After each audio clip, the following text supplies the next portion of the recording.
I don't have one word to describe it other than absolutely crazy.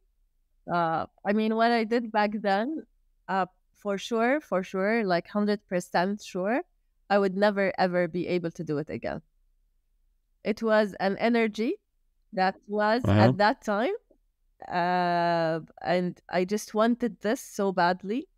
And I know something about myself that when I want something, I would do anything to get it, like anything.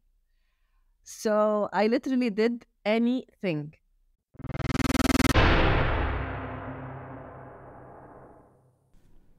That was the voice of Eman Hylooz. Eman is the CEO and founder of Abjjad, the region's leading platform for book lovers. I am your host, Ali Zwail, and this is the Startups Arabia podcast, where you learn about the Arab startups ecosystem from the best founders, investors, and operators in the region. Welcome to the Startups Arabia podcast. My guest today is Eman Hylooz. Eman is the founder and CEO of Abjjad, the first and biggest Arabic digital reading platform. Her passion for reading inspired her to create Abjjad and embark on the journey of promoting digital reading in the Middle East. Prior to establishing Abjjad, she had worked in the IT field where she gained valuable experience in digital marketing, and she previously worked closely with entrepreneurs in 3 local startups and then at KPMG for a very brief stint, and we'll talk about that more in the interview. Eman is an accomplished businesswoman with a proven track record of success and has been recognized as one of the top female entrepreneurs in the Middle East. Enjoy the show.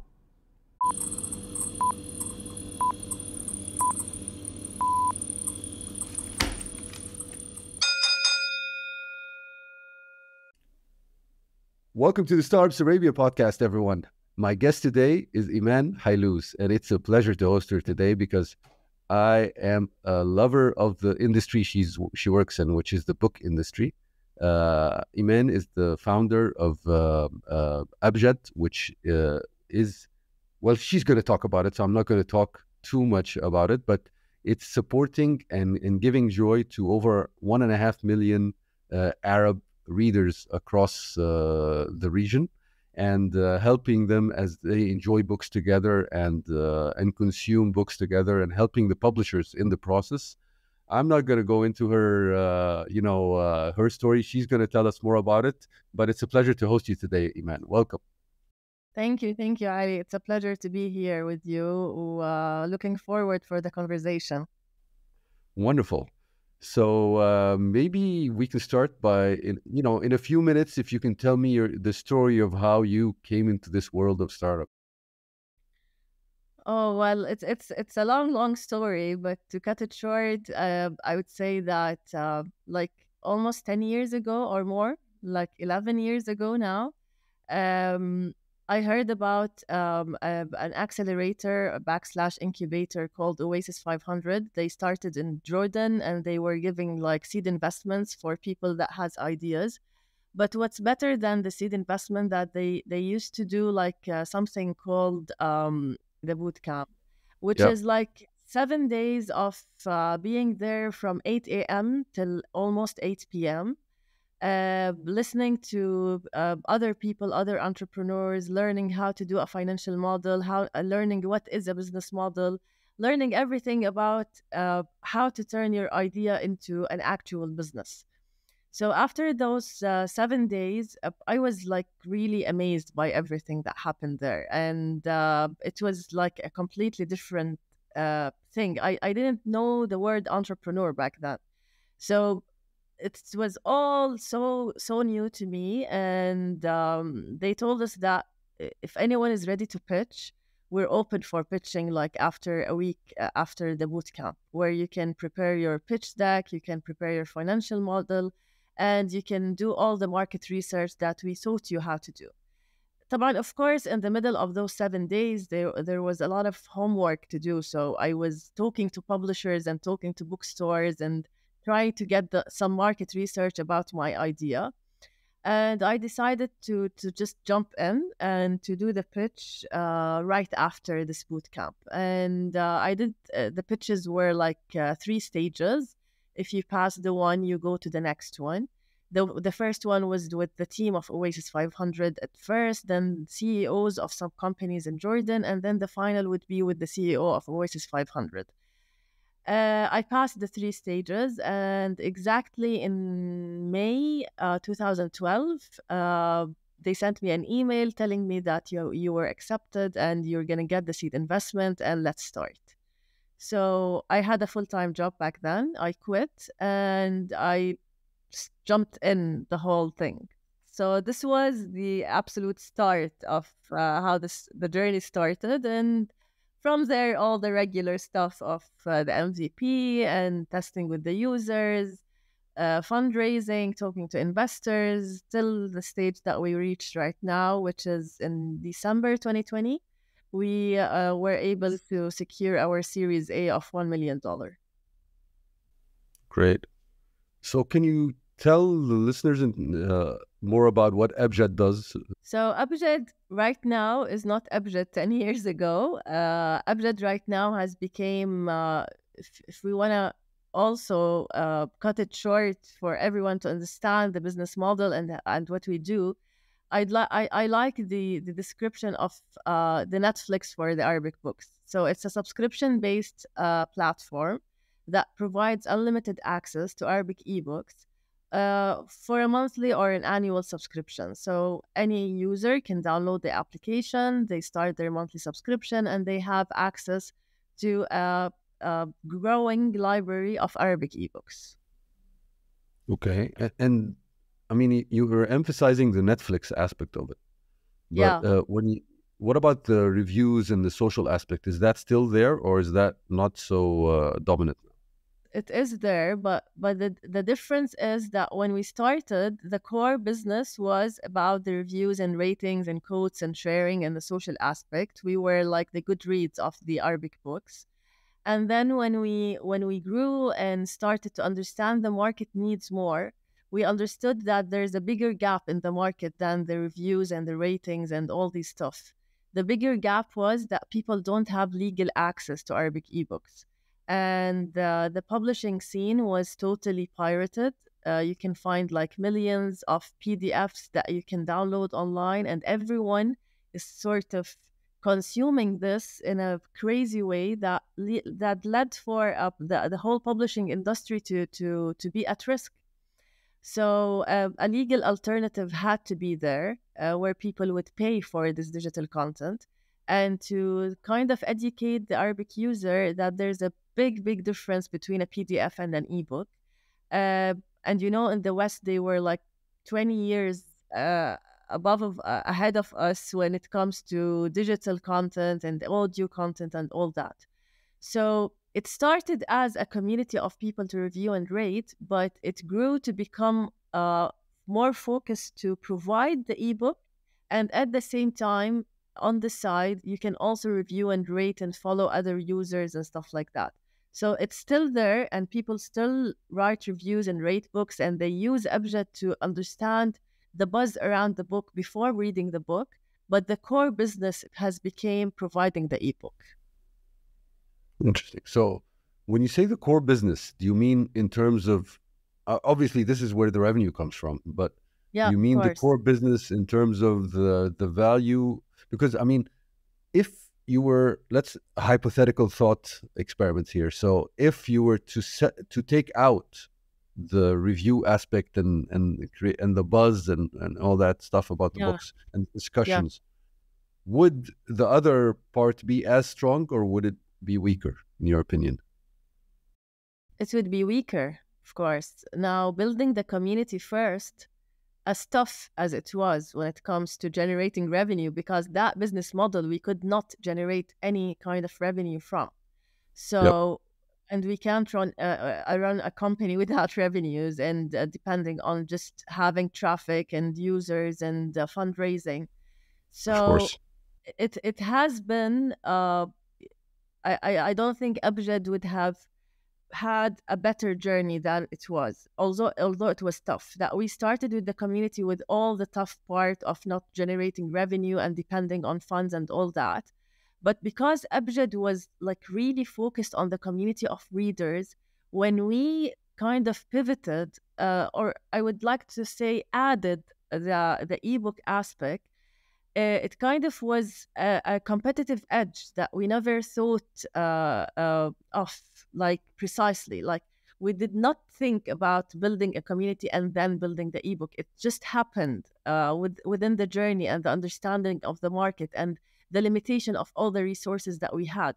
But now that we have it that way, now we can see the value, and it is paying back for all the tough part that we were handling at first with the community.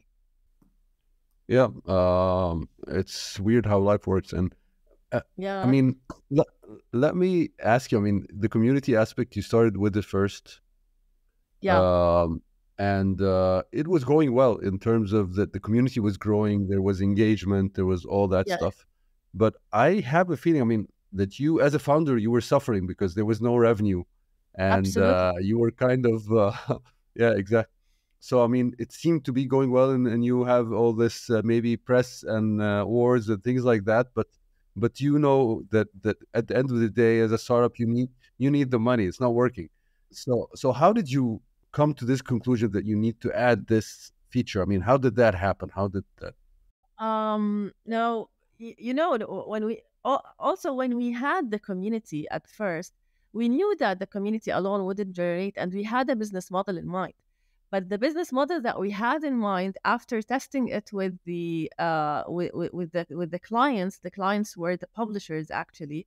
We Hmm. had in mind to create a marketplace where every publisher would have their own shop inside this community, and they would handle the whole print book orders that they get. So it's an e-commerce for print books within the community. So it becomes a marketplace.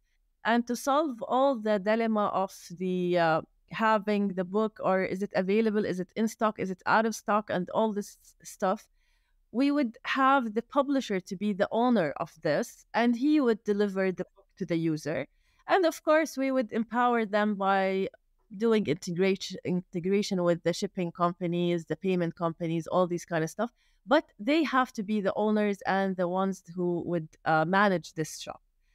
After, it didn't take me much to understand how much the publishers aren't willing to do that. Simply, I went to Beirut. I talked to the top 10 publishers. I told them about this idea, and no one really wanted to, or even had the capacity to manage a shop and do all the order things and stuff like that. And the community actually, they brought our attention to the need of ebooks. So the community started to ask about how can we read this book online. They thought we are yet another PDF website. So when we tried to explain to them we're not a PDF website and it's a community, and that the user themselves brought our attention into the need of having ebooks. But of course, the challenge would be, would they pay for that? So we shifted the pitch for the publishers, and I started to talk to publishers about ebooks. I found a lot of resistance at first, but a couple of them were so ready for that step, and they were looking forward for that.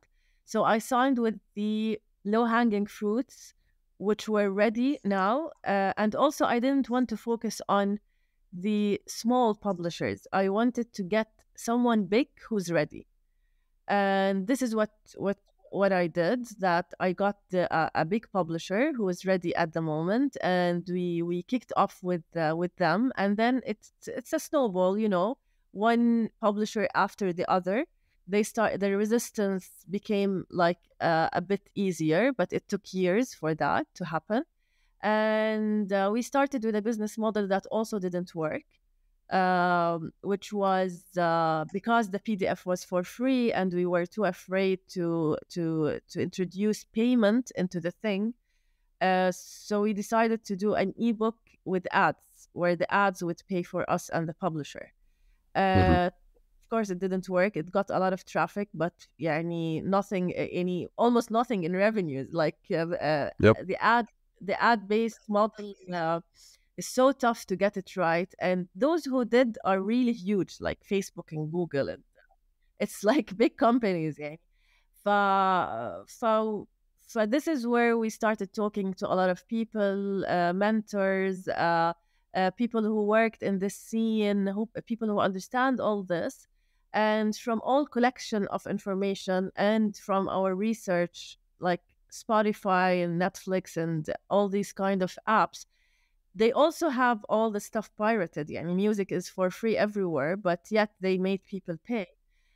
It's because of multiple things: the user experience, the convenience, being affordable. But a subscription was like something like really psychologically easier for a user. So we shifted into the subscription model, and it worked.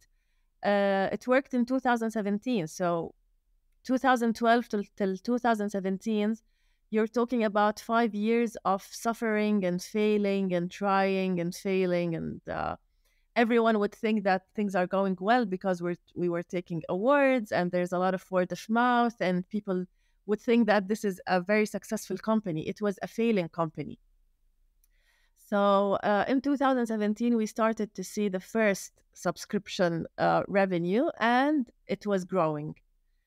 So this is when it worked, and till now the model is exactly the same, but we're just optimizing and enhancing and growing more.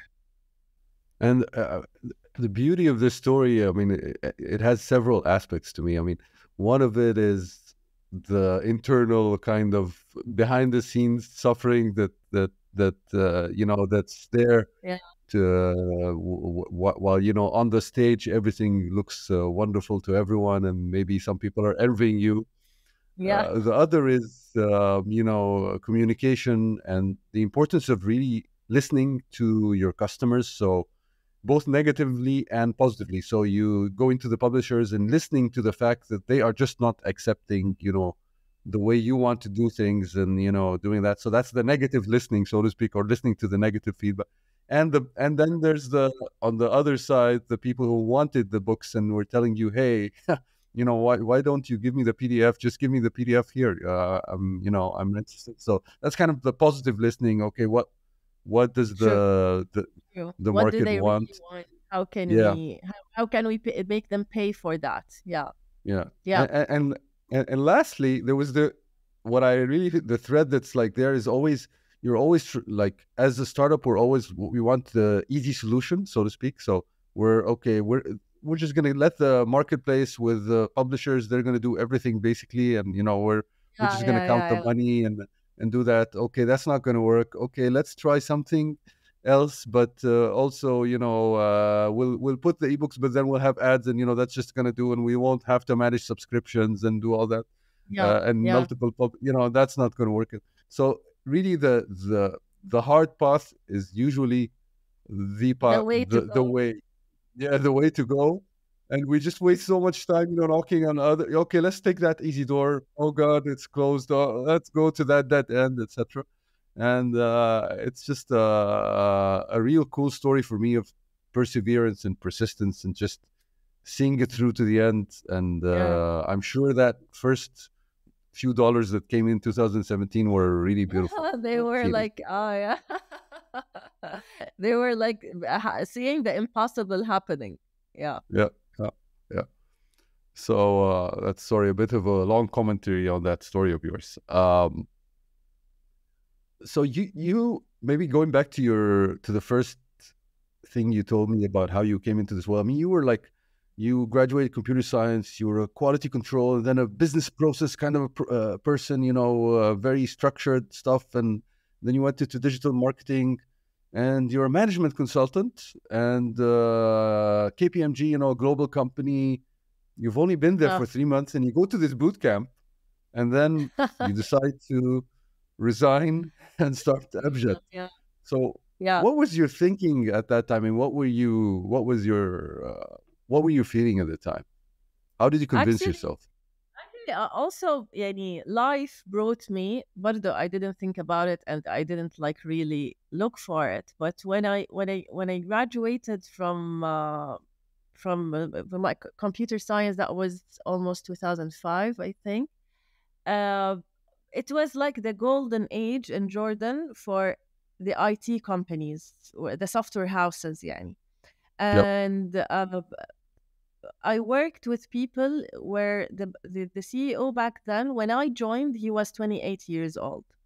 So I was kind of exposed to entrepreneurship and startups without knowing the words, and without knowing that I'm actually doing that. So I was exposed to this, and I worked with multiple local companies where also the founders were young and they were like doing something out of nothing from scratch. So I kind of get used to and loved the culture of young people doing stuff from scratch. And I was never really exposed to the corporate world because خلص, life brought me there. That was by pure luck. I applied to multiple companies when I graduated, like any fresh grad, and this is where life took me. Uh, and then I got this offer from KPMG. It was for the first time to get an offer from a corporate, a big company. I didn't know what do I feel about it. Like the whole interviewing process was like I suffered from only the interviewing process. Interviewing took like 3 months or something. While in my first job, like the CEO, who was 28 years old, he sat with me for like a couple of hours, and he was like, "We're ready to give you the." You know how entrepreneurs are. خلاص, Yep. Yep. there was a click, and he knows that I'm the right person, and yalla, this is the offer. Yalla, sign, and تعالي بكرة. Come tomorrow Yep. to work. Yep. So Versa, and then I worked with multiple other startups, and it was exactly the same. Like it's a culture where things are open. They can listen to me. I can wear multiple hats. I can do many things. I remember that that I worked with a startup, and one of the things that I did is actually fire someone in their team because they didn't want to fire them, so they delegated that to me. يعني I'm used to the whole chaos of startup world. I'm used to things that are impossible, that to make it possible. Hey. So when I interviewed with KPMG, one interview after the other, it was a turn off for me. I mean, interviewing process alone was a turn off, and I kind of forced myself to go there because it was good for my career. It was paying a lot of money, and it was the direct manager is someone that I liked and I wanted to learn from. But when I was there, I was like, oh my god, this is so not me. So one day after the other, it was like literally killing my soul. And when I heard about Oasis 500, and another startup also was interviewing me at the same time when I was in that corporate. So I realized a day and how much my when your eyes turns into a heart when you talk to someone. It's when I talk to it's those people that were interviewing me, and they were a startup. I was so happy, so energized, and when I go back to the corporate world, I'm just dying.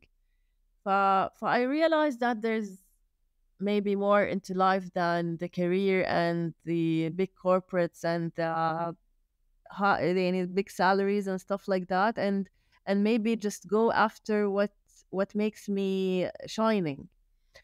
Okay, I suffered from that decision, of course, financially, because I didn't know that I would be sacrificing that much financially when I started Abjad. But at the same time, what I know is that even if I didn't start Abjad, I wouldn't have ever be able to continue working in a corporate. Mm-hmm. So that was the journey of the corporate. There's so many jumps from one career to another, from quality control to process engineer to marketing to stuff like that. I was a trainer at some point. I Yep. gave training Yeah. courses because my MBA was in total quality management, and I kind of gave training courses in that thing. That reflects my character. I'm someone who likes to do many stuff and to Mm-hmm. learn many things. The other day I was discussing this with one of my friends, and I was telling her, and was the first time to understand myself. Actually, when you talk to a friend, you kind of understand Yep. yourself more. That I'm more of a horizontal person, not a vertical person. So I'm so not interested in going vertical in a certain aspect of work, but I'm so interested in going horizontal and doing everything. Yeah. In Abjad, Connecting it. I did everything in Abjad. From customer care, I was a customer care agent. I was the social media admin. I was the one who's raising funds from investors. I was a product manager. I was brainstorming with the UX. I do almost everything, except for writing code. Yep. Yep. So really, Yeah. I'm more of this horizontal person who likes to do stuff. So even when I was at quality control, I used to be curious about the business part of the whole thing. So I used to enjoy going to the client and analyzing what the client wants. In the software houses, you're building a Yep. product for a certain client. So I used to enjoy all this. So wherever they want me, I would do it. I would just do the job, and I like to understand all the aspects. In Abjad, I've been doing the marketing and the product and the customer care and the sales, and Yep. even with the publishers, I like to understand how they do their work. So I have curiosity. So that's why I do everything. Okay, so going back to the beginning of the story, so to speak, you come up with the idea, you go through the pitch competition, and you win. You make it to the final, and Yeah. here you are. And as you mentioned, you do everything in the company except for coding. I mean, so you don't know how to code. So how do what do you do next? How do you look for a technical co-founder? Where did you start with that? Oh my God, that's tough. Amjad, that's very tough. The technical part is a very tough thing, especially when you're not the technical person as a founder. Yeah. At the beginning, what I reached for, of course, one of my friends, because I used to work in a software house, so I have a lot of friends who are software engineers. So one of my friends was working with another startup, and I told him that I've just got this. Would you like to quit and join? And he was like, "Yeah, I will." That was the meme, Yeah. and he's also a shareholder. I mean, he has shares in the company, and he's the one who built it from scratch, like literally from scratch, everything from the servers, the database. We brainstormed together, and he was on his own writing code. Got the first MVP. He worked until 2016. He actually wrote the back end for the whole subscription, but he Hmm. wasn't there to see the subscription working because Oh, he that's left sad. 2016. Yeah. Yeah. So in 2016, he told me that he wanted to explore other opportunities. And he kind of خلص, the startup thing got really into him, and it's crazy. And Yeah. It's very I stressful. it's very stressful, and you really sacrifice a lot, especially in the beginnings. Now, when you have a team and things are growing, وهيك, it's a different kind of stress. But Yep. the stress at the beginning is really all sacrificing everything about yourself, financially and inner peace and social life and like everything. So he was kind of خلاص, يعني he wants to go to another journey and start something else, and this the whole stressful thing stress from startups is not for him anymore. So but it took him like 6 months of leaving, because he wanted to make sure that the subscription model is out and that he is leaving Abjad in good hands.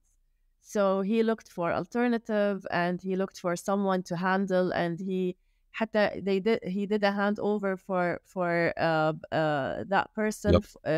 with the videos recorded, and till now we are 2023 and we still use the videos that he recorded, Nice. because the Uh-huh. whole back end is him, and we kind of built on what he built.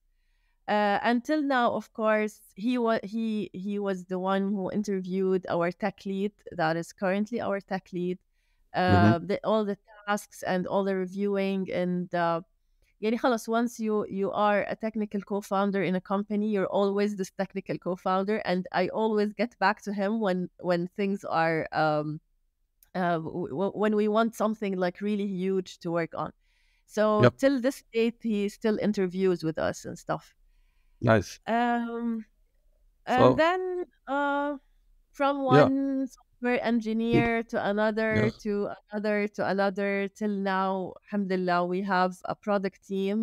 We have a tech lead who has three other software engineers, and only recently, actually, we have a CPO, a head of product, who's working with them. Cool. Nice. Yeah, It's lovely to see, especially looking back at the story. yeah. So another thing from the beginning of the story is, I mean, as you mentioned, I mean, the community is so strong. It's so important strategically for Abjad. How did you get those first users, Oh those my initial, God, that like, was. how did you do that? uh, يعني I don't have one word to describe it other than absolutely crazy. I mean, what I did back then, uh, for sure, like 100% sure, I would never ever be able to do it again. It was an energy that was Uh-huh. at that time, and I just wanted this so badly. And I know something about myself, that when I want something, I would do anything to get it, like anything. So I literally did anything, like everything and anything. Uh, like literally getting Tell the us some of advocate, those things. the advocates, the readers, the heavy readers in the community of reading. I used to search for them by name, one by one, على Goodreads, on Facebook, on Twitter. Back then لسه ما كان في we didn't have Instagram and TikTok and Snapchat. So Yep. it's kind of easier to know where people are Yeah. because there aren't like really That many يعني places to look. it's either Facebook or Twitter. Yep. There's nothing else. But Hmm. other things were like communities that you can find on Goodreads, and there are the communities of people who read PDFs. So there's like the forums and stuff. Hmm. Uh, I used to get the heavy readers and to search for them, add them on Facebook or Goodreads or Twitter, and drag into conversations with them, and explain to them who I am, what am I doing, what is Abjad, and why.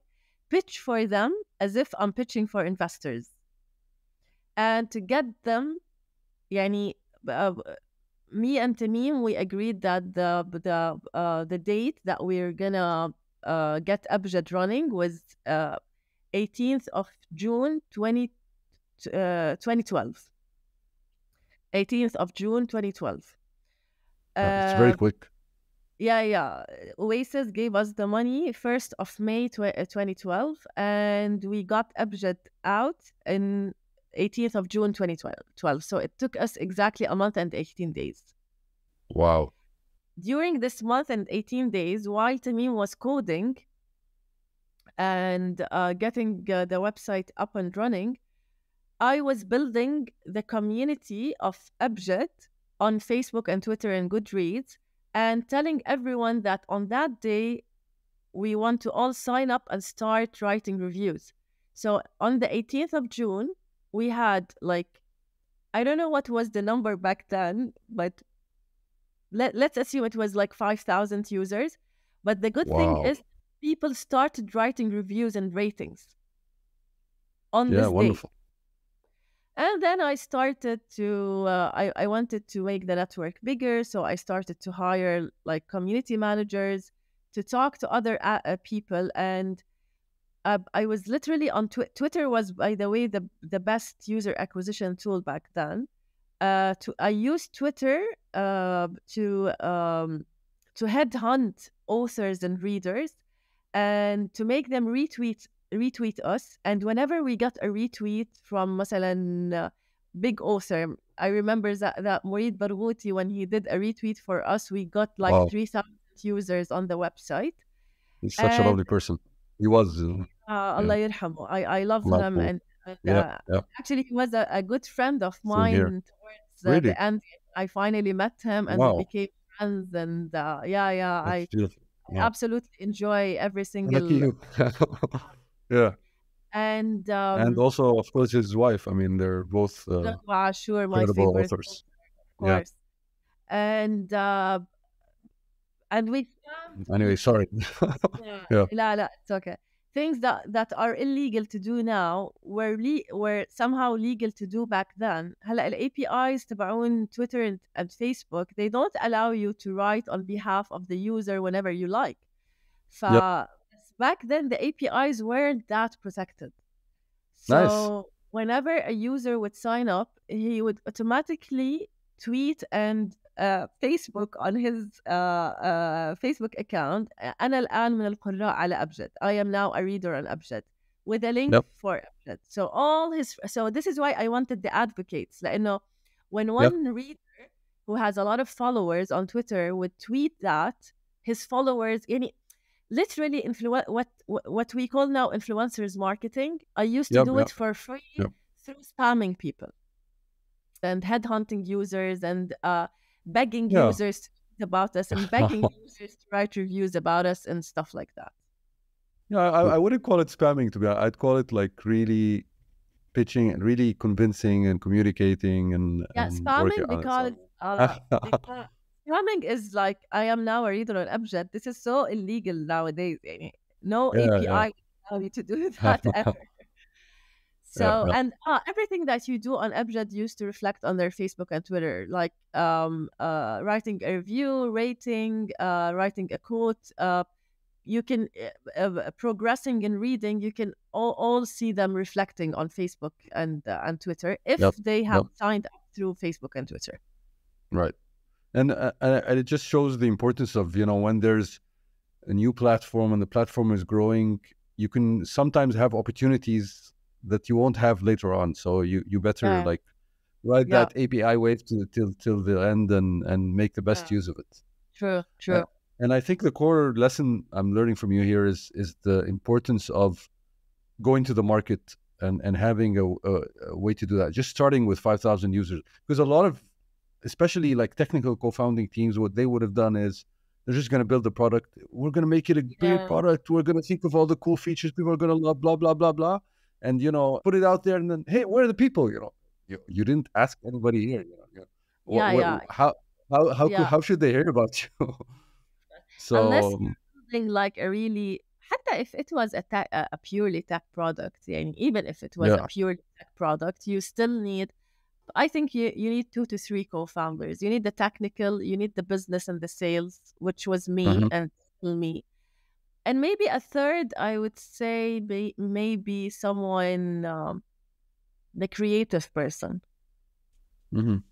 Yeah.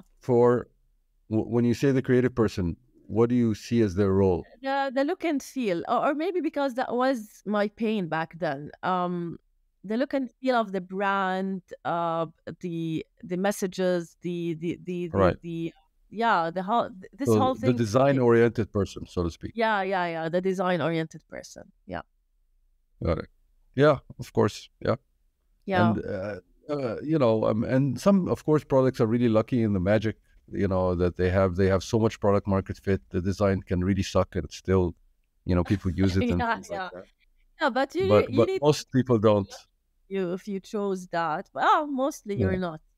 So I want to kind of dive a bit into the business model aspect, of what you're doing, and your business is dependent on doing deals with a lot of publishers, large and small, and you're a small startup at the end of the day. How do you handle the work and complexity of setting up all these deals and doing that?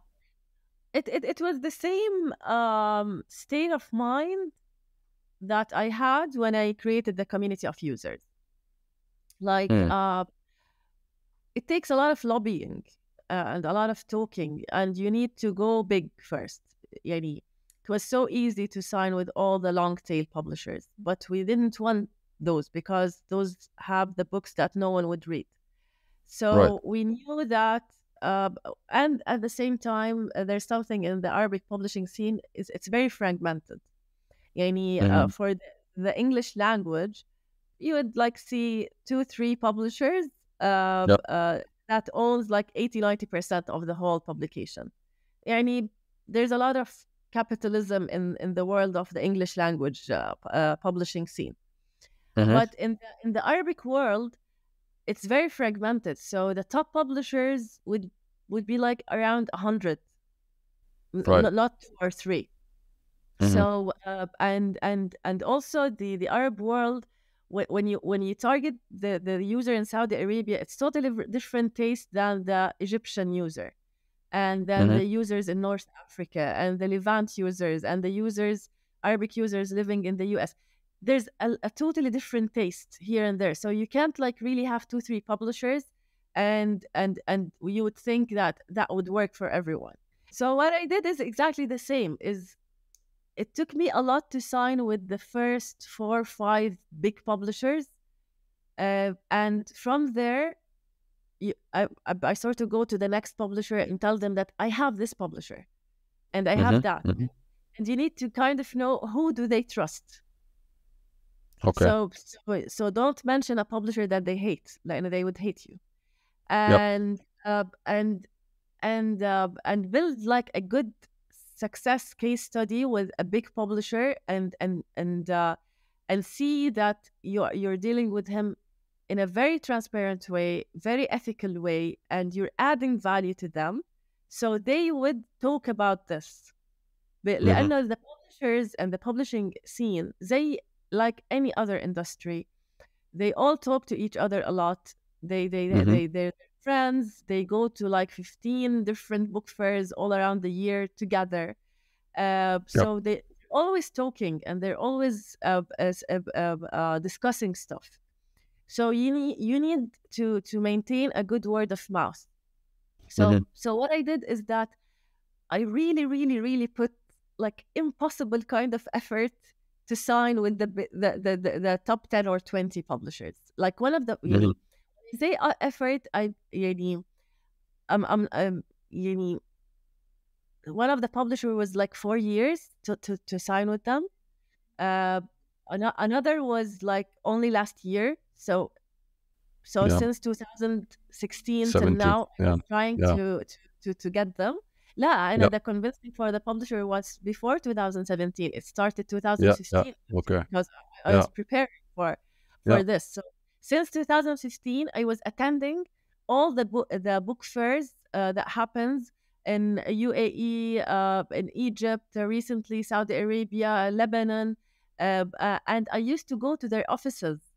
Like Mm-hmm. I used to go to Beirut like 2 3 times a year. I used to go to Egypt, just jumping from one office to another, talking to publishers, pitching here and there, and literally a sales cycle would take like 3 to 4 years. Wow. And Yeah. and you mentioned like in an earlier like question about how you really got to understand the publishing business as well. I mean, how what do you need to do to structure the deal in a way that's acceptable to them? I mean, how did you approach that? Talk to them a Yeah. lot.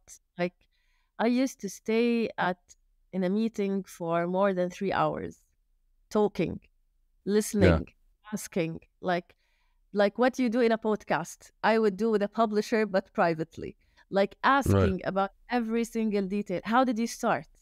Who's the Mm-hmm. owner? What's the pain? And I wouldn't be like interviewing. I would like be really feeling with them. ولأنه Yep. I love books, and probably each publisher I have read a couple of their books. I know a couple of their authors. Mm-hmm. I used to go to book clubs even before Abjjad. So I'm kind of I kind of know what they're doing, and it used to show in my face when for example, Ghassan Kanafani is one of my favorite authors. So when Mm-hmm. I went to the publisher of Ghassan Kanafani, and they told me about the story of getting his writings and reading them, and they know his wife, and it used to show يعني I used to shine when I hear this story. Yeah, yeah. So when they see how much that kind of makes me very interested and very happy, and I want to ask more and more and more, they would want to talk. Right, This whole chemistry between me and them turned out into trust and wanting to deal with us more because they can see that there's something different. right. And you can't fake that. I mean, you can't fake interest. You have Yeah, to you can. really, Yeah, yeah, you know, yeah, be yeah, interested, and people feel that, and they connect with that. yeah. So going to the other side of the equation, like the readers and the, you know, the subscribers as they are now, how do you grow Abjad? How do you acquire new ones? How do people find out about you now today? Now, we continued with the influencers marketing, but this time we're paying. It's Yeah, not like me going and headhunting and begging for people to talk about us for free. yeah. So we continued with this. Actually, we did this when it was like unknown, like in 2017. Yep. Influencers marketing wasn't like something that people know about, but I would say we were among the first, let's say in our area, in our region, to start talking to those influencers and pay for Hmm. them, and try to get people from different regions. We worked on our SEO, of course, to get more organic traffic, Yep. and we did all kind of also community building through the Facebook groups that talks about books, the Twitter accounts that talks about books. We worked on Snapchat and TikTok for to reach to an untouched audience, Hmm. also through influencers. So we do a lot of campaigns, trying to be creative, like discounts campaigns, and we get exclusive content from the publishers to get the book on Abjad before it's printed. Nice. Authors are very the best influencers. Like when one of Of course. their books is out, he would organically talk about it. One of the things that caused 100% growth over 1 month, like we doubled over Wow. one, was because of an author who talked about us organically, Bilal Fadl. Oh, nice. Wow, You know that's him. yeah, of course. So, so this is why at the beginning when we were talking and you were asking me how are things going, I was telling you that Hmm. I learned that you can't control everything because yeah, Yeah, at the end we were you just working do the and hard work. working and doing, and the thing that caused this was something that happened organically. Hella, if we weren't working hard, would that still happen organically? I think not, of course, because Right. we were knocking all the doors and trying to get users from all different platforms. We actually يعني Bilal Fadl knew about us, and because he knew about Yep. us, he talked about us, and because he talked about us, we got this organic growth.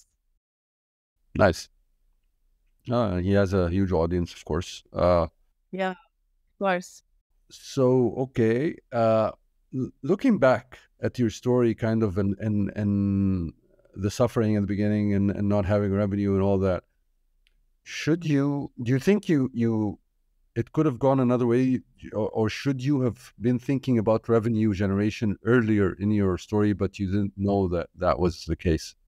لا لا I knew طبعا إن revenue is يعني it's ABC any business that you need revenues, but I think that the business model that we had in mind was too optimistic, this marketplace thing.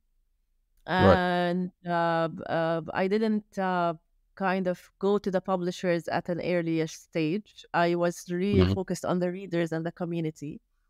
So I could have learned that this is not the business model to go after way before Hmm. we went for it, and I traveled and I started talking to publishers, and we kind of had a semi implementation for this business model. So I think that Right.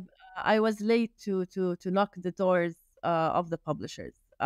The first ever Yeah. meeting with publishers was in September 2014, and I started Abjjad in May 2012. So it took Yeah. me 2.5 years to knock the door of the publisher, which is wrong. Yeah. I should have focused on the publisher as much as I was focusing on the users, on the readers. Yeah. Or at least very quickly thereafter. I mean, as soon as you have the readers on Very board, quick. go knock on the publishers. Yeah, Yeah. much quicker. Yeah. Okay. So, any exciting stuff in the Abjad roadmap coming up? Is there anything new that's happening? The most exciting right now is that we finally have a head of product, and yeah, I was acting as the product manager for the past 11 years, and while doing everything else, so I was only giving it like 30% of my attention. So now having someone who has 100% of his attention on this, and now that Mhm. we became like a popular application, and users are loving it, so the optimization of the product at this stage needs a lot of creativity. Now we're in a different stage, so now we can think about a recommendation model, how to integrate some AI into it, how to optimize more and more on the discovery of the content, how to increase the retention of the user, how to all these kind of things where for us it wasn't the time, it was never the time. Yeah. We're always fire shooting, and we're always Yeah. trying to grow, and we're always trying to fix problems. But Right. now, like actual problems that happening. But now we Yeah. we will actually think. We have the time to think and to excel, and now we have a lot of data, and we can provide this data get use it, and provide it, and become like the generator for data in the Arab world about reading, who reads what and when and how much, and what's the interest and what's trendy. So it's pretty interesting that we now can think about more creative stuff that would really be like different than just running the business to generate revenue, to grow, to live, to survive. Yeah. Now we Survival. the survival mode. Now Yeah. we're definitely uh, gonna have the capacity to go beyond survival. That's great. It's great. And I so feel the power of the data you have and the ability, to build Yeah, recommendation engines of and course. you can take it to the next level with the users and it'll add a lot of value to them. Yeah. So, I mean, going away from the technology and maybe an influencer or an author writing about you and giving you huge growth, I have a feeling that COVID must have also had like a big Oh my effect on God, you. of course, of course. I always say it took a pandemic for two things. For actually three things, but the third is very personal. For publishers to actually realize that digital is where to go, and you can't dismiss it. Many Yep, yep, publishers that were the 4 or 5 years cycle, a lot of it ended in 2020 actually. We yep. actually signed with I them can in 20, imagine. although I was talking to them since 2015. So it took a pandemic Hmm. for publishers to realize the importance of digital, and it took a pandemic for investors to actually realize that digital content is something as trendy as fintech, because all the investors' money were going to fintechs and gaming and stuff, and we Yep. had like a hard time raising, being content and stuff like that, and community. So we actually Series A was done in 2020. I raised 1 Yep. million Yep. in a lockdown. And the third thing that is personal, that my mother finally is convinced to pay her invoices online. Electricity invoice. Yeah. I was telling her that can use online payment through your bank account. You don't need to go there to pay to Yep. pay your, sorry, the bills, not the invoices, her bills. So now she's now convinced, Finally. now does it online. So it took a pandemic and a lockdown for three things to For happen. all these things to happen in your life. Luckily, they're all positive things. So, I mean, that's good. Okay. Now going back to again, like the idea of having a co-founder and then, or a technical maybe lead, and having them leave. Yes, it seems that it's you guys have managed it well and it's really good, but of course it's hard, you know. So I mean, if you could go back in time and give yourself advice about how to go about the idea of finding a co-founder, Yeah. what would be the advice you give yourself? First of all, get more co-founders, Mm. because being a solo founder is horrible. And second of all, get more money. I mean, our seed investment was $15,000. So currently, the seed investments are like 100K, and at times it's 1 million. And there's pre-seed and seed, and our seed Yep. was $15,000, and we managed to the second round. We got it in 2014 January. So you're talking about 2 years of living on a $15,000. So I spent all my savings. I was like Yep. uh, at level zero or minus zero Yeah. financially. And third thing is, of course, listen to your customer earlier. It's not only the publishers, حتى the users. Since day one, they were asking us how to read the book, and we were like stubborn. We are a community. We don't want your money. We don't want you to read books. We were so stubborn when it comes to that. So more flexibility and more listening to Yeah. to, to clients and users would have saved us a lot of time and money. Yeah, that's all great advice. And I mean, you seem to have like feel the pain of being a solo founder. What are the challenges of being a solo founder? You, you can't just have a nervous breakdown and cry. It's just not something that you can do. Even when you have a nervous breakdown, you'll have it all alone, and you'll just fix it very fast, and then just got on your feet and continue doing what you're doing. Because you can't always have this energy all the time, and your energy will fall down. It's a roller coaster of energy up, energy down. So Mhm. when you're down, he or she will be up, and we kind of motivate each other. You can have your nervous breakdown and be crying for like a week or so while they would handle things, and then they are allowed to have like a week of nervous breakdown, and you can handle things. You can they always say that the founder and CEO backslash CEO job is a very lonely job. Yep. So what makes it less lonely is actually having those co-founders. Even if you Mhm. have like a team, and of course a team is a bless, and you can always talk to your team, and the team would handle things with you and stuff like that. But but when it comes to so many other things, the disappointment from talking to investors, the disappointment that happens when you try Yep. to sell, the rejection emails, you can't share all that with the team, Yep. so you need co-founders to kind of share this thing. To share the pain. Yeah, it's so lonely and harsh Yeah. to be a solo founder. Okay.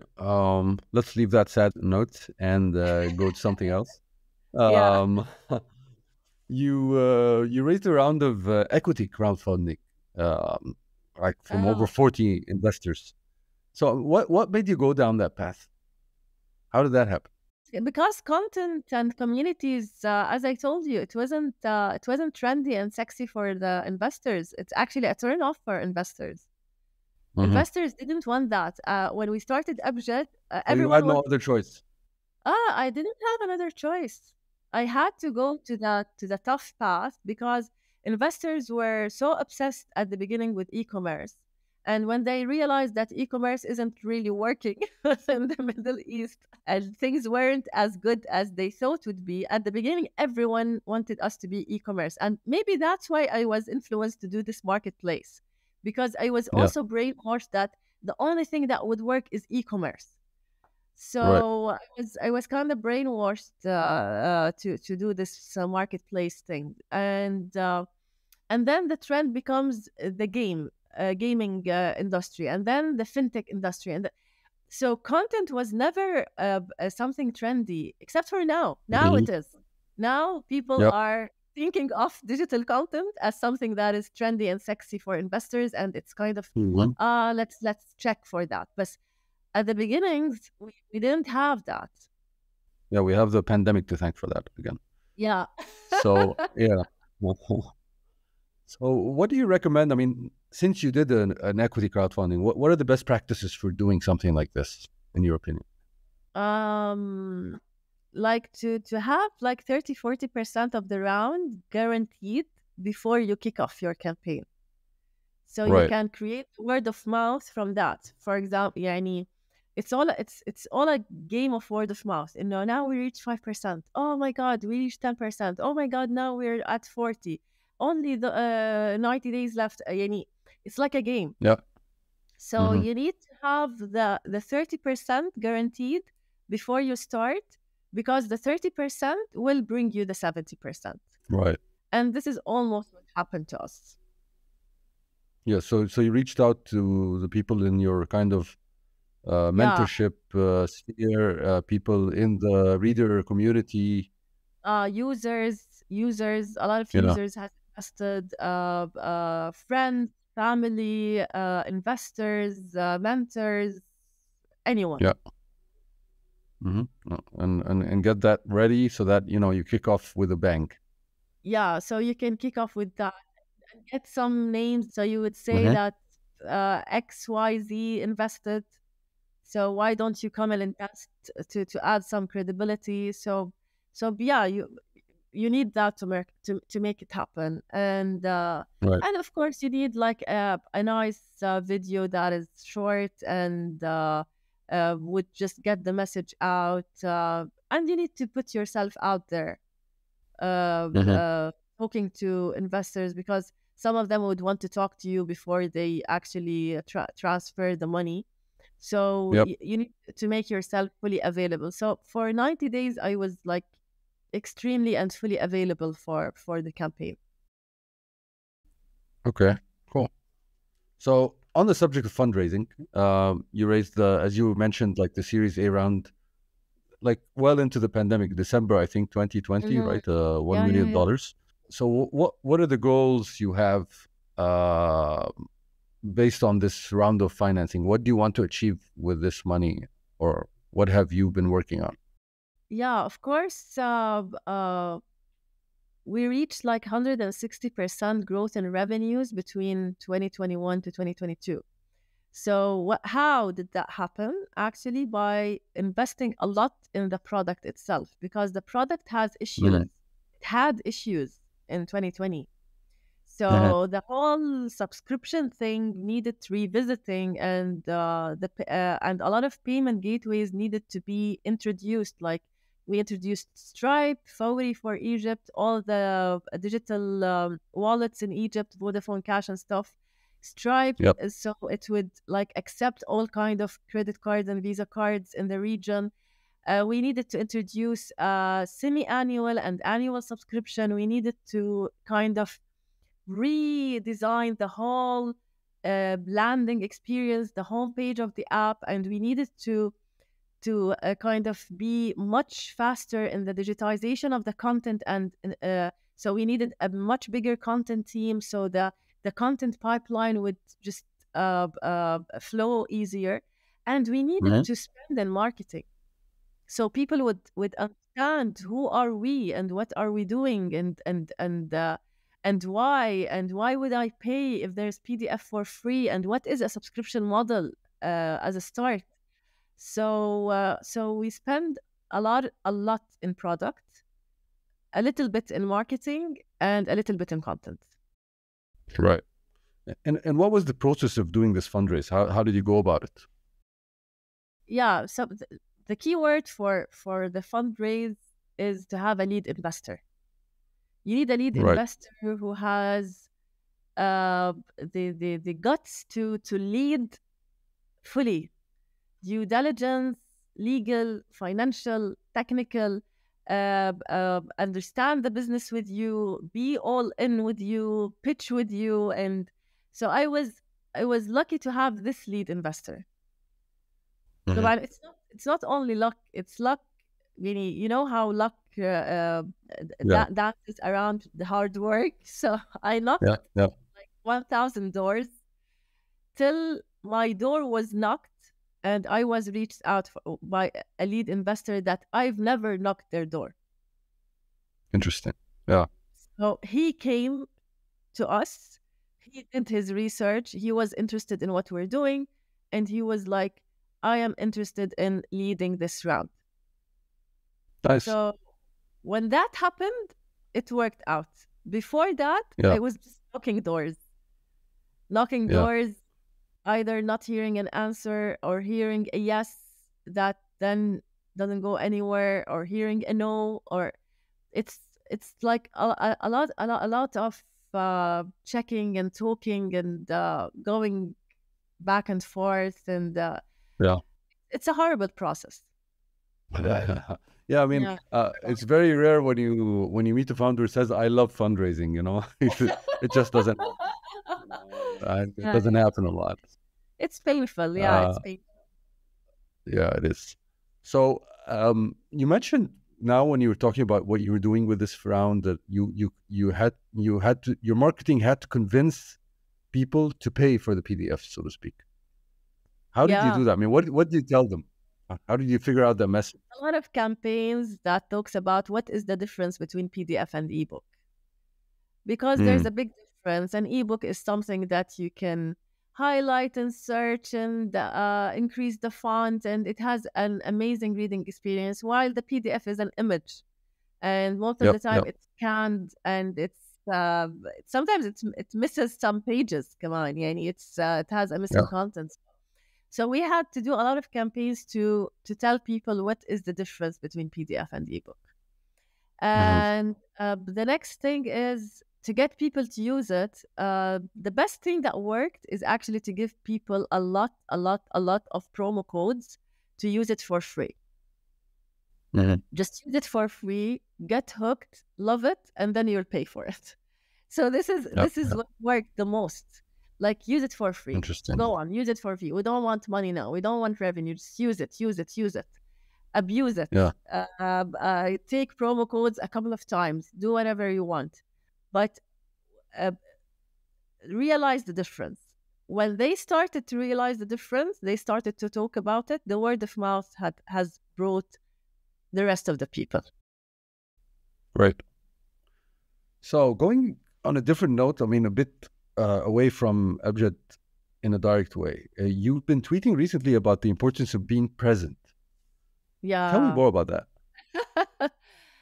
Well, I've kind of realized how much your mental health is a priority, Hmm. and this whole journey of the startup, the biggest thing that you kind of sacrifice is your mental health. Hmm. And I've been through a lot of difficult times to try to manage all this and remain the hero that's doing all that. And I, at the same time, as an entrepreneur and a founder, you always think about the 3-5 next years, the 3-5 next year, your financial projections, how much you want to grow, what you're gonna do, who are you gonna hire, the team, the future, and that really, really, really drains you. It's very stressful to keep thinking about what's next and the future, and you kind of lose touch with reality and where are you now and the present moment and all that. Now it's getting more and more into like focusing more on what's happening now, and your mental health, and focusing on what's happening is something that we kind of lose touch and with this very fast life that we live in, and add to it a Yep. startup, it makes it like you're running a marathon all the time. So Yep. I always need something to ground me. So Hmm. reading and the talking about the present moment always gets me in a better state of mind. Yeah. Um, I I agree with you, of course. And I've saw also you've been putting quotes from Gabor Mate. I guess Yeah, you look like you're reading his latest book. yeah, yeah. Yeah, and uh, I haven't read it yet, but I heard him on the Tim Ferriss podcast. He was really, really deep and He's my new discovery, and yeah, he's quite a guy. I've recently one of my friends mentioned him in front of me, and Hmm. I've kind of got obsessed with him, and I watched his documentary. I'm currently reading his book, Yep. and he's really something, and always an entrepreneur thinking. But I was thinking that why isn't all his stuff translated to Arabic? So the next thing I'm gonna do is I'm gonna pitch him for one of the publishers. Yeah. I think that all the stuff he's writing about and talking about Yeah. has to be translated into Arabic. Yeah. Yeah.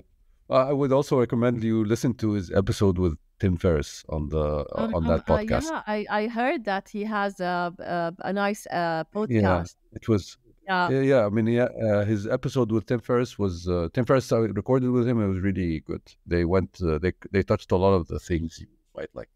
Anyway, if I remember, I'll send it to you.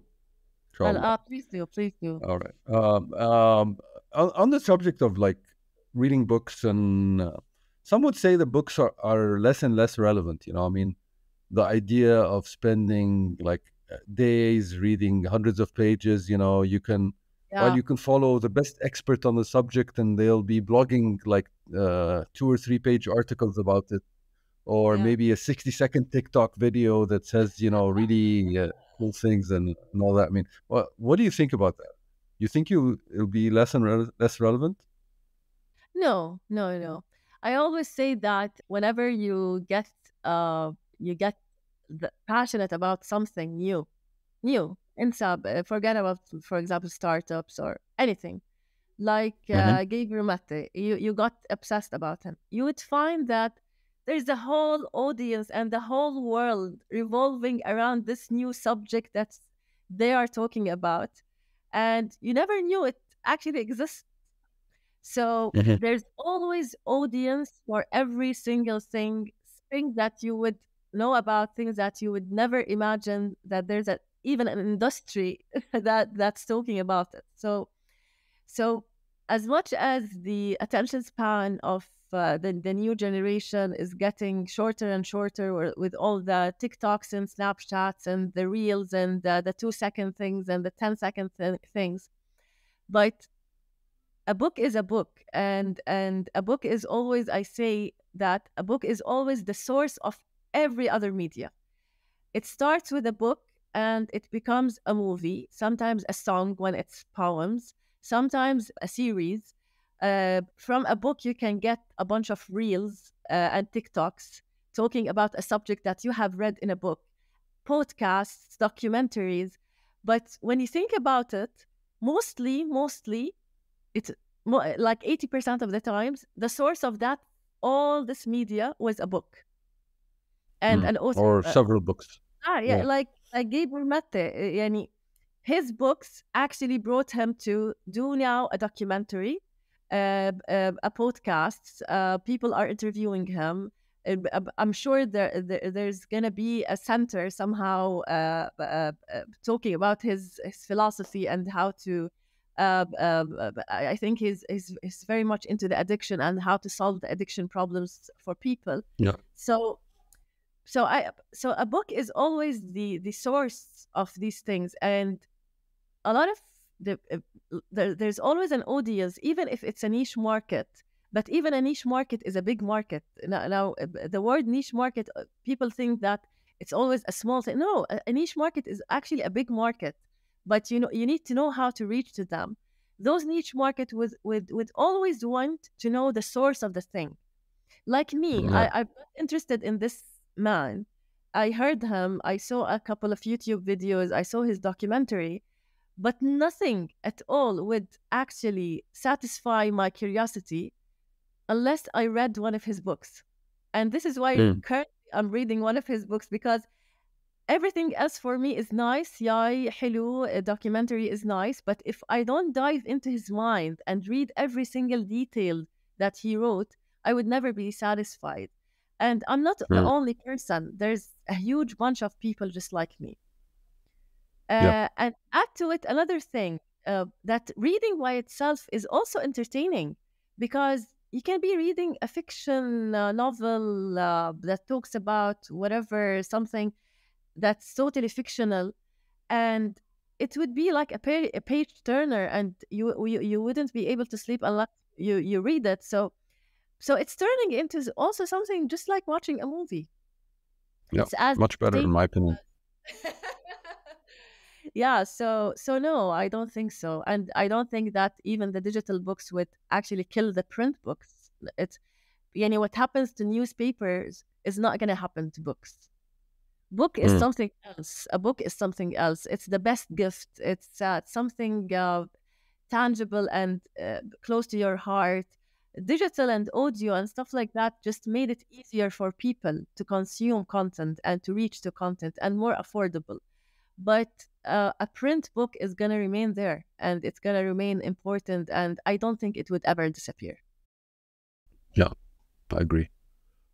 So, I mean, through the lens of Abjad, you have an eye, like on the diverse cultures in the Arab world, because kind of you're seeing what they're consuming, and in terms of reading and things like Yeah, that. And you mentioned during our conversation, there were differences. So yeah. what's different between these different countries, and what's common from your vantage point? Literature is always common between the different Arabic countries and in the world. Literature, be it novels is the most popular part of this literature thing that people would love. It's very common worldwide. خلاص, no one would Yeah. disagree on this. What's different, for example, I noticed that, for example, the self-help translated business books into Arabic are, they have a lot of interest in the Gulf region for that. They have a lot of Hmm. interest to read the foreign books in Arabic, whether it's self-help, it's psychology, business books. There's a lot of interest there. While in the North Africa and Egypt and North Africa, uh, they do have interest in translation, but more of the literature translation. So they like the Turkish literature, the Russian literature, when it's translated into.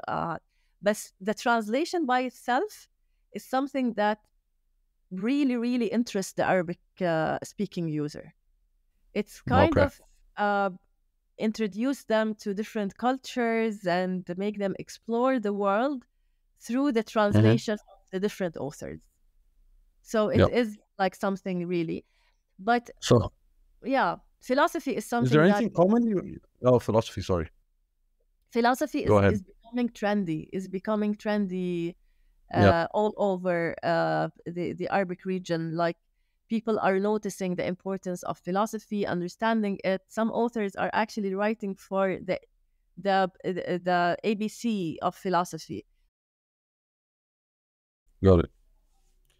Okay. I mean, if you were starting a startup now and it wasn't Abjad, what do you think you think are the opportunities now you would work on? Uh, First of all, I don't think I would be crazy enough to go to start another startup again. I think I've Okay. had enough from all the startup world and all what's happening. But if I am to be crazy enough to start something new, and I think what's trendy now, or maybe because what I'm passionate about now, but I can see that the world is becoming more aware, is the mental health. something Mm. really mental health. say يعني مش إنه mental health Yeah. يعني أجيب a bunch of psychiatrists to give you medication. لا, Yeah. it's actually the total opposite of that. It's more of self-discovery, Positive psychology, so to speak. Yeah, yeah, psychology, stuff like that. Yeah, interesting. So I was just going to say that I see a pattern here, which is that you're always looking for places, things you're passionate about, rather than exactly. looking where the Yeah, money is. yeah, So yeah, no yeah. fintech Yeah. ideas.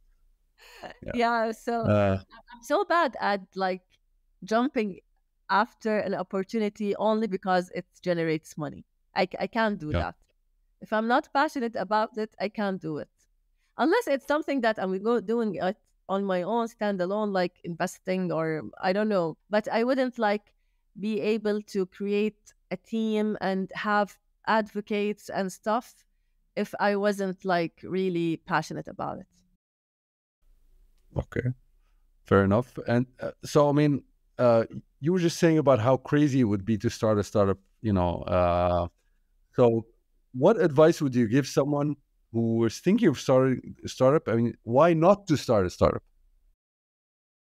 If you're starting this because it's cool and because it's a trend and because of you think that you're gonna be like working flexible hours and be your own boss, don't do it because you're not working flexible hours unless flexible hours means 24/7.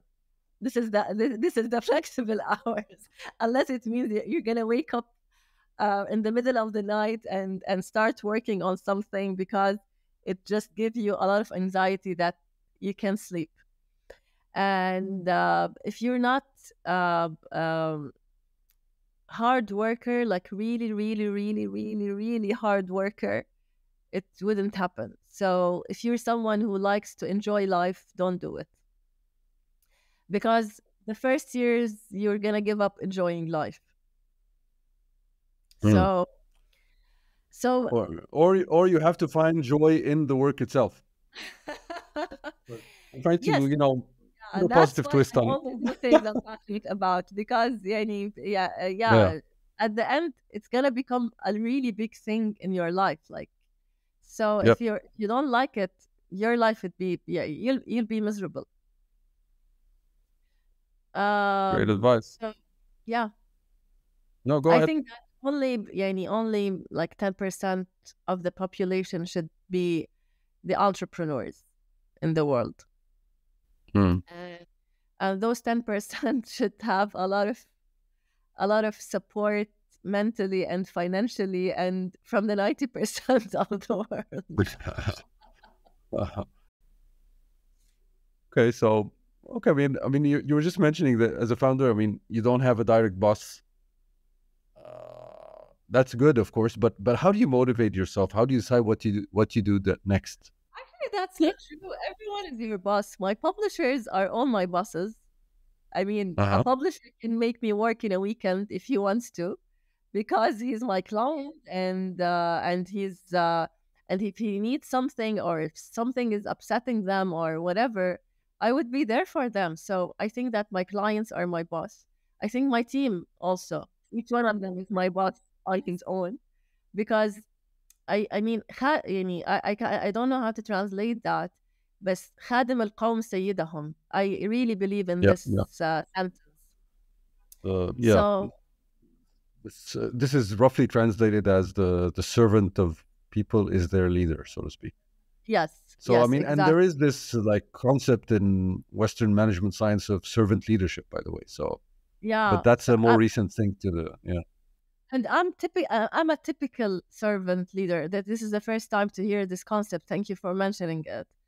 I'm a typical servant leader. So I serve my team. Mm. I serve my clients. I serve my board and my investors. So uh, b- I've never felt like I don't have a boss. I feel that everyone is my boss. So So that keeps you energized, huh? energized You have and to get out of bed also for them, right?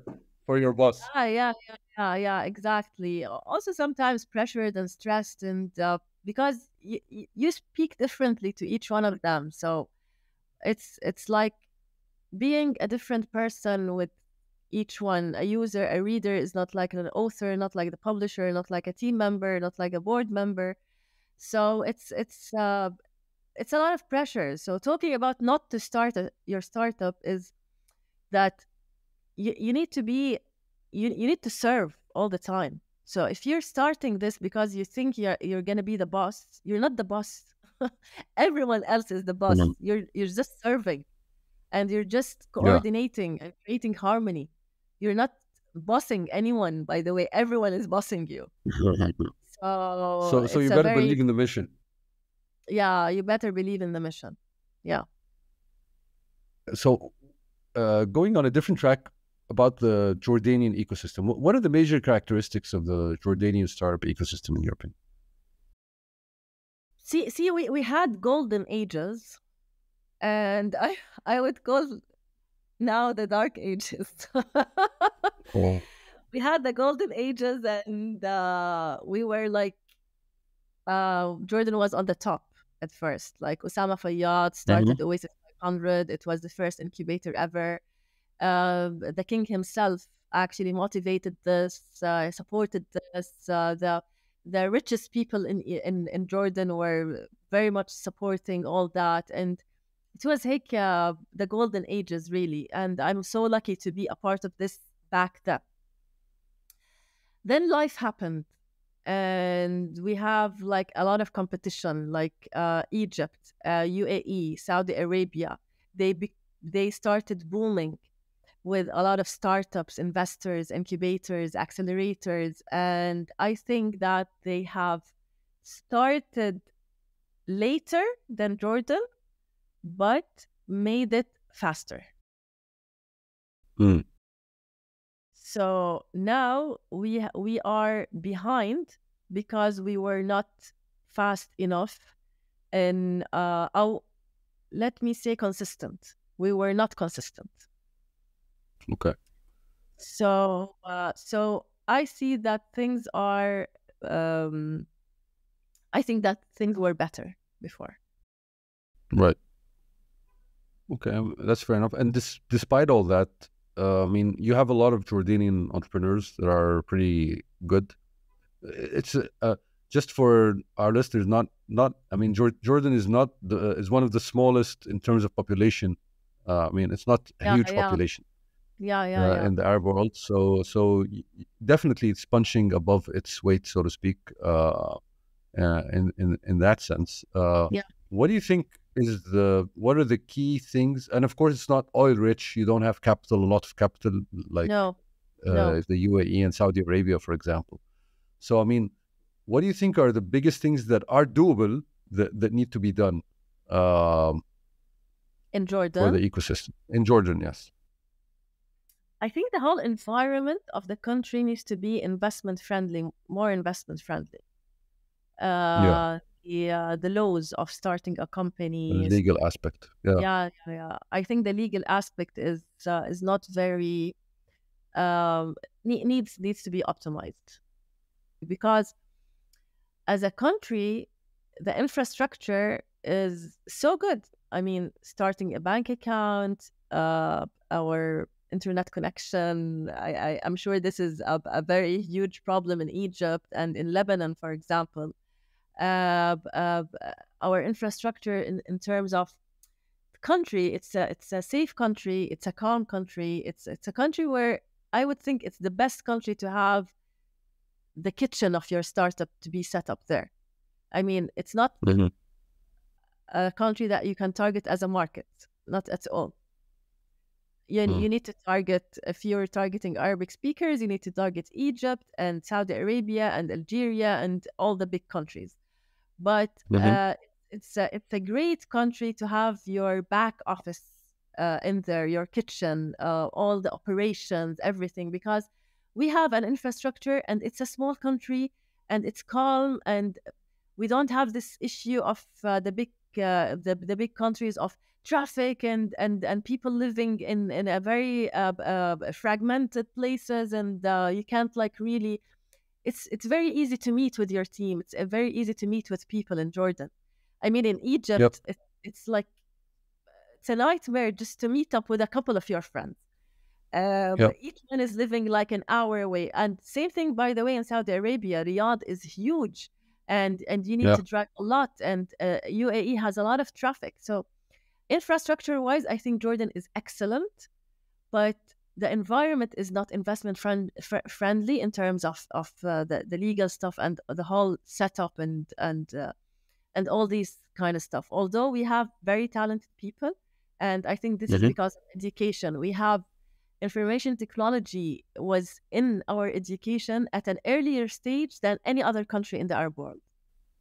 And this Yeah. is why a lot of software houses actually started in Jordan first, and people were targeting Jordan's software engineers.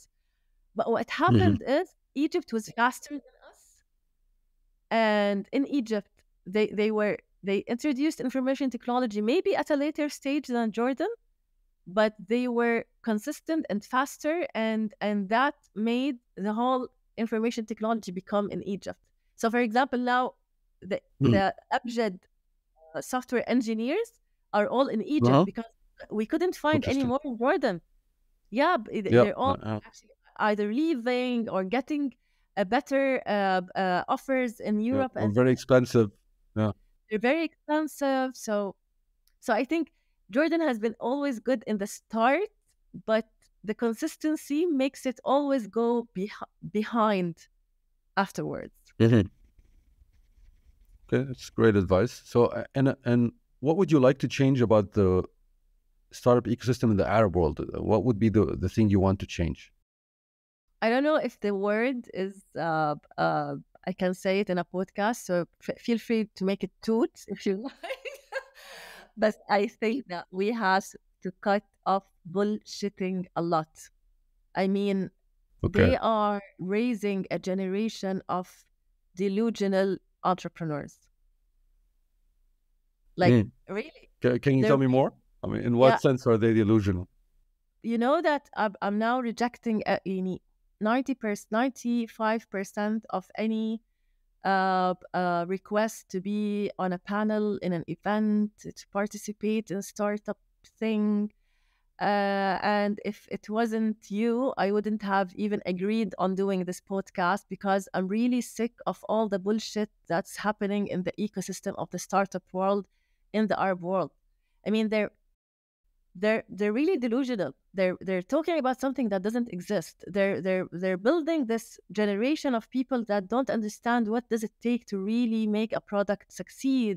What they're trying to copy Silicon Valley, and we're not Silicon Valley. Uh, the market Mm. that you're targeting is not the American market. You're Yeah, targeting a it's much market harder. that doesn't have credit cards. They don't Yeah. they fear paying online, you know, and Yeah. you're comparing this to the American market where you're not considered a citizen if you don't have a credit card. Like literally Yeah. you need to have a credit card to be living there. So Mm. so don't you need they're comparing this to that, and they want us to make Amazon and Facebook and Netflix, and why I mean the talents that we have here are different than the talents out there, and the market here is different than the market there, and Yeah. everything And the needs are different, probably. Yeah. the needs is different, everything is different. So stop this big lies about that we need to copy them, and the way the whole fundraising is happening, and the millions and millions of money that's going to places that you don't know why are they going there, and a couple of years later you wouldn't hear about the startup anymore. The cash burning, the crazy cash burning that is happening only Mm. only to get the PR of we raised 20 million, we raised 30 million. Where is it going? Why are we not using the products that they are doing actually? Mm. So To be, I mean, so someone like in this specific point, I mean, somebody might respond, well, this happens all over the world. I mean, this is what the venture capital world is. You place big bets on companies, and some of them will fail and some will succeed, but you need to think big, because yeah, this is what venture capital is about. It's not like a bank loan or something like that. It's something that there is risk inherent in it, and there is kind of big but dreaming and can't you things see like that. that even that is actually showing that it has been wrong, and and they're doing that less now. Now even in Silicon Valley, they're finally becoming revenue focused, and they're talking about revenue much more than traffic Yeah. and traction. So they realized, kind of maybe realized their mistake. Hmm. So, and it is Yeah. backfiring. I mean, we can see a lot of bubbles that are disappearing. So, Yep. so I think that if anything, we should learn from what's happening in the world, not copy Hmm. what is happening, and also what doesn't make sense just doesn't make sense. So no matter how they sugarcoat it, it just doesn't make sense to be burning that much cash Right. and On irresponsibly. something unproven. Yeah. Yeah, and something that, yeah, exactly. And when you have like really really good, excellent kind of startup that are adding value, and they do have a product that is working, they have a hard time raising, while people who are doing nothing, they are like raising much easier. You can see that a lot of nonsense is happening. So we need to yeah, I can see that a lot of startups has stopped working, shut down, or whatever, although they're much better than a lot of startups that they are just raising, because they Hmm. don't know how to bullshit as much as the rest. So, okay, I mean, let's take the other side of that. Let me ask you, I mean, what are the characteristics of the best investors in your opinion? Um, that's a very good question. That if the investor is only someone who has money and he wants 10, 20 years later to get his return on investment, to just put the money and do not try to direct the entrepreneur into any place, because you just admit and acknowledge that you do not understand this world and you're just interested in return on investment. Full stop. This is one kind of silent investor who is supporting you financially, full stop. But the problem is that a lot of the investors who has the money and don't understand the startup, the industry of that startup, the tech industry, because they have access to funds, they think they have to be involved or direct the entrepreneur or pressure them or have a word in how to run the company. Yani, I wish that investors would acknowledge when they don't understand something, to just don't try to give advices or try to pressure the entrepreneur into doing something only because you are the investor. Hmm. The other, this is, oh, and by the way, this is a good kind of investment, because also a lot Mm. of the things that they were brainwashing us with is, get a strategic investor, get an investor who would understand, don't only go after cash. I mean, what's wrong with going after cash? I mean, I'm the entrepreneur, I'm the founder, I understand the business, I know what I need. I need to acquire talents who would run this thing with me, and those talents are expensive. So what's wrong Hmm. with having an investor that is would only provide you with cash, and I have the mind and what it takes to run it?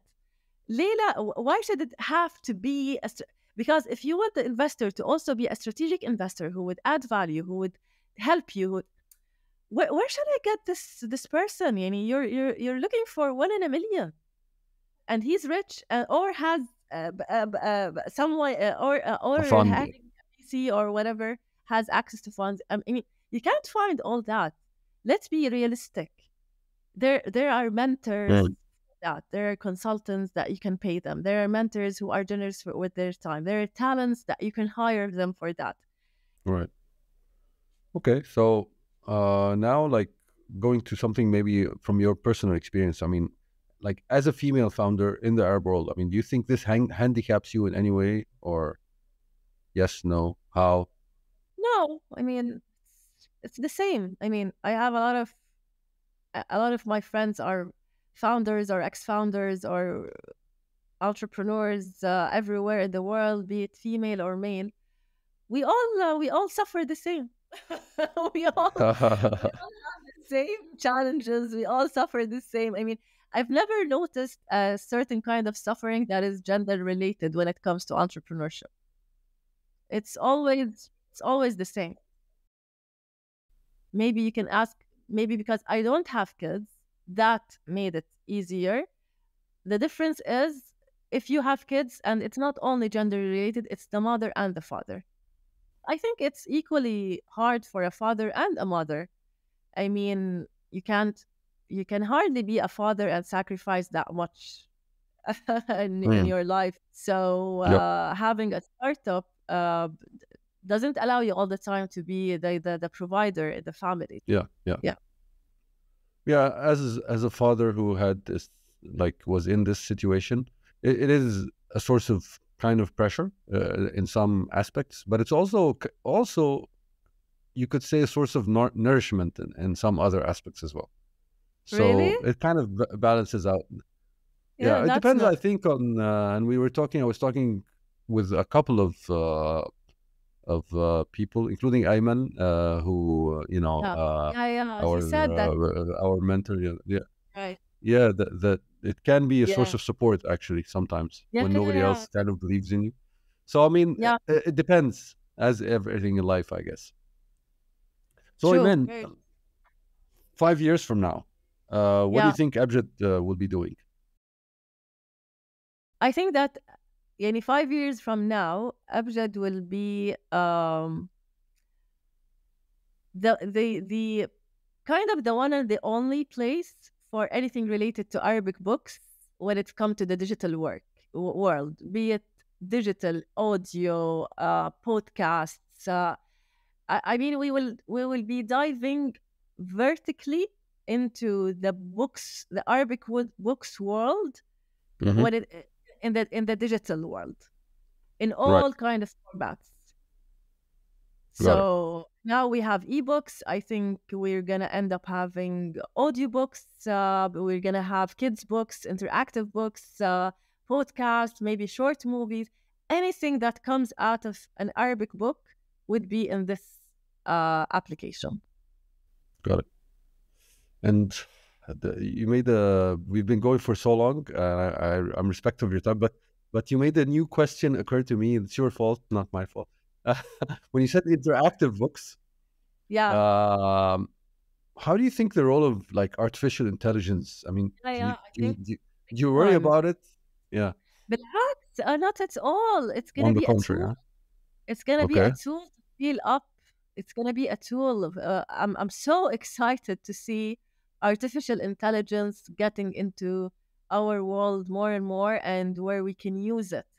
Whether in our operations, the book digitization can be faster. Whether in the audio, it can scale up with less human effort, and whether I think that I think we're gonna see a lot of interesting stuff, Yeah, and I but look what forward. about the creation of content? Because some people are now writing articles on Uh, GPT.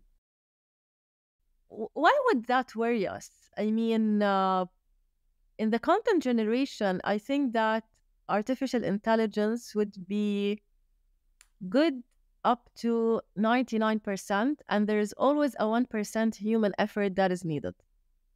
Mm, So, so I don't think it will like kind of do it completely all. There's a sense touch that will hmm. remain there will remain needed in a way. And Yeah, even if it went the 100%, why would that worry us? As long as you are a flexible person who would not resist the change in the world and would go with the flow and try to create opportunities from that, you would never be killed by technology. The ones who are killed by technology, those who resist. And this is what mm, I was telling my publishers all the time, that the more you resist, the faster you're going to die. So yeah, stop resisting because it's only going to kill you. So right. خلاص, get into the digital world, get into the audio world, get into the AI world. Don't make everything make you fear that the business that you have been running since the 50s and it's a family business, it's now changing. Yeah, it's changing. Yeah, it's changing. Yeah. Just change with it. So Right. if Nokia has changed fast enough, it wouldn't be killed. Yeah. Absolutely. Yeah. So with that note, let me go into the quick fire round questions. You just short questions, short answers. Yeah. Although in your case, the first question, it's usually short, but I don't know if you'll have more of it. But the first question is, what books do you like to recommend to others? Oh, well, you said it in the beginning of the podcast, and I never get bored of this answer. I mean, if you didn't read Turadu Ashur, please do. And if you've never read ثلاثية غرناطة, go read it now.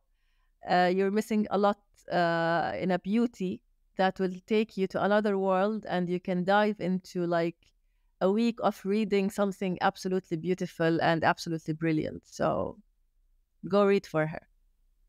Okay. So how do you unwind and how do you stay energized? That's a good question. I unwind by a lot of things. Nature helps a lot. Hiking and traveling and family and friends and yoga and walking. There's a lot of things to unwind the stress inside you.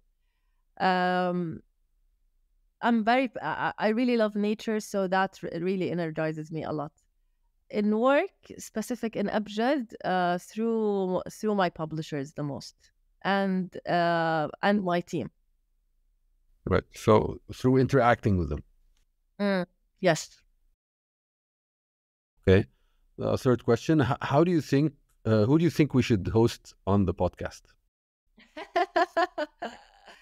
Who do I think بدي أورطه يعني هو بس he has been my friend, my mentor, my consultant that I never pay for him, and my brother Ahmed Jalal Taskiti. Okay. Oh yeah, of course I know Ahmed. Okay. What question should I have asked you that I didn't? I think you've done you've done it all يعني we've been talking for like 2.5 hours almost ولا Yeah, أقل مش عارف. almost. Well, Yeah, yeah, I'm doing a bit. Yeah. yeah, but I think you've got it all. You Okay. even know my true interest in life يعني through. Yeah. Okay. So, I'd like to close on a note of gratitude. Thank you for being on the podcast, and to ask you, what is a gift that someone has given you that has had a positive effect on your life? Their time. The quality time is always the gift that I appreciate the most. Quality time Oh, from someone that I love. okay. Thank you very much, Eman, for being so open and so generous with your time and your thoughts and your experiences. Thank you, Ali. Thank you. Good to see you again, and best of luck in this amazing podcast. Thank you very much, Eman. Thank you. Thank you. Thank you. Bye. Bye bye. Thank you for listening to this episode of Startups Arabia podcast. If there was something you really liked about what the guest said today, reach out to them on social media and tell them what you liked. And of course, if you haven't subscribed yet, what are you waiting for? You don't want to miss any of our great upcoming episodes. Also, please rate us and give us comments on our social media accounts so that we know how to improve. And also tell us what you like. We don't mind hearing that either. Until next time, this was your host, Ali Zwail.